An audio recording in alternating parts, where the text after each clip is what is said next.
Hello everybody, this is Mr. Pendon, and I'm here to teach you how to use CutTime. You should receive a text like this one asking you to log into CutTime.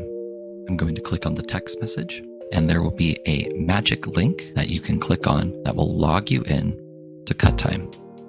Once you're inside, send for a verification code, copy it from the text message, and enter it and click Submit.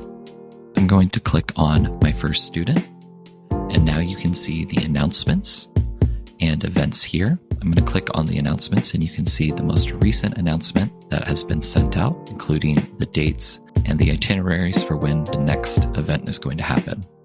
Under that, you'll see events, and we can see that same event has been posted and has all of the information for that event listed as well. We can also scroll down and click on something like our Italian Soda's home football game, and you can see that there's volunteer opportunities for fundraising. We have most of the time 2 slots available, so our last one had 1 volunteer already. This one still needs 2. You can scroll down and find any event of the year happening, including our Winter Band and Choir concert, and find information about any of the events that we have happening throughout our school year.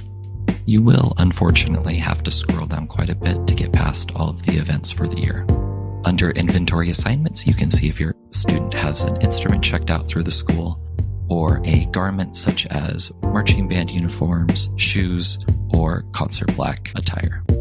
Here you can see a financial summary of any costs that your student might owe to the program for the year, such as t-shirts or hoodies, or uniform cleaning fees.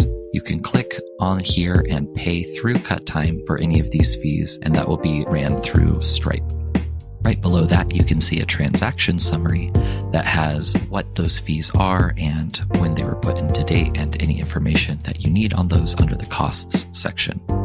Back to the home screen, you can also click on another student, such as my student number 2, and see any of the relevant information for that second student, including all of the information that we saw. Lastly, if you go back to the home page and click on the student calendar, you can find a URL for the calendar that allows you to connect it to Google Calendar or any other calendar system you have.